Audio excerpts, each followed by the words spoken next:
तो hello friends देखो आपर home guard recruitment को लेकिन आपर बहुत सारा कमेंट थिला भाई जे कौ जिले में केबे कौन बाहर तो देखो आपर पाखापाखि 5 ରୁ 6टा जिले में आपर ऑलरेडी बाहरी सारा तो आउ जो बाकी जिला गुड़िक रही से गुड़िक आपने मानिक चलतु जे 1 वीक भितर आपर ओडिशार सबु जिले में आपर जो होमगार्ड वैकेंसी बाहरी जबार चांसेस बहुत रही। तो हेलो फ्रेंड्स देखो होमगार्ड वैकेंसी को लेकिन आपर मेसेज थिला कहीं आप जानते गोटे गोटे जिले में आपर वैकेंसी बाहर ऑल ओवर ओडिशा रे एका टाइम रे आपर रिक्रुटमेंट देखा मिली ना किंतु देखो आपर जो वैकेंसी रही आजिका डेट रे पाखापाखि 5टा जिले में आपर एबे माने नोटिस आसी सारा तो आपर जो बाकी जिला गुड़िक रहा जमीक आपको हाली 1 वीक भितर आपर प्रायतः ओडिशार सबु जिले में आपर होमगार्ड वैकेंसी आप देखा पाइबे। तो देखो एबे 2टा जिलार आपर नोटिस आप आसी जाइए 2टा जिले एबे आपर नोटिस आसी या पूर्वर आपर पाखापाखि 3टा जिला नोटिस आसाला जमीक कलाहांडी होगला पुरी होगला नयागढ़ जिला होगला। तो ये 3टार जदि आप वीडियो देखी ना वीडियो देखिपारे टोटाल गोटे मु यूट्यूब रे गोटे प्लेलिस्ट बनईदेवी से जिते जिलार वैकेंसी आस सब जिलार मुझे पोस्ट करदेवी आपने चेक करेंगे। तो देखो एबे 2टा जिलार जो वैकेंसी आसी प्रथम रही आपर राउरकेला जिला गृहरक्षी कार्यालय राउरकेला तरफ आपर नोटिस रही जो थी कि आपर देखु जे इच्छुक प्रार्थी को समदेष्टा गृहरक्षी बाहिनी राउरकेला कार्यालय आरोठारे ता 21/2/2025 रिकठार 12/3/2000 रिख सुधा आवेदन फर्म दाखल करने को पड़ो। तो देखो आपर केबे ठारू फर्म पड़ो ना 21/2/2025 रु 12/3/2025 भितर आपने राउरकेलार जो आरो रही से आप निजर फर्म टी देकी आसीपारे।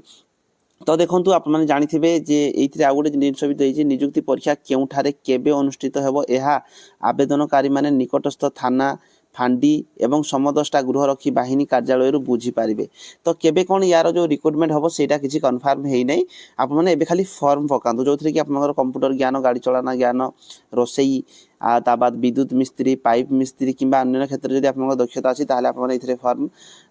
पकेला टाइम रे आपने निजर जोड़ा कि आटाच करके पारे। ज्ञान थी व्यक्ति मान निजुक्ति क्षेत्र में अग्राधिकार दिज्व मोट खाली थी गृहरक्षी पदवी 107। तो देखो राउरकेला 107टा पदवी बाहरी जोड़ा कि 21 रु आपर 12/3 भितर आपने फर्म अप्लाई करेंगे। नेक्स्ट आपको कहूँ कौ जिले केमती कौन रही या बाद ये जो आप रिक्रुटमेंट प्रोसेस आगु जहाँ थिला से सेम जिनस ही रही जो थी कि आपण मानू 1/1/2025 सुधा 20 ରୁ 60 वर्ष होता निहाती जरूरी ओके ता सहित पंचम पास करथिबा दरकार एवं अन्य कौन जो आप माने जो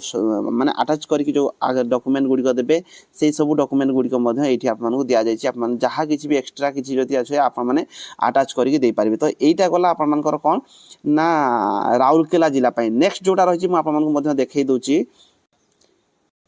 देखो यहाँ जो आपर नेक्स्ट जिला रही जोटा कि बालेश्वर जिला बालेश्वर जिले में होमगार्ड वैकेंसी आसी जाइए जो थी कि आपर 158 जन पुरुष और 9 जन महिला मानी वैकेंसी रही टोटाल 167 आपर वैकेंसी बाहरी बालेश्वर जिले में 1/1/2025 को 20 ରୁ 60 से सेम जिनस रही आपने पंचम पास कर दरकार। रिक्रुटमेंट प्रोसेस सब सेम रही ये आपने जो फॉर्म पकेबे देखो आप डेट जोड़ा रही 21/2/2025 रु 4/3/2025 भितर आपने फॉर्म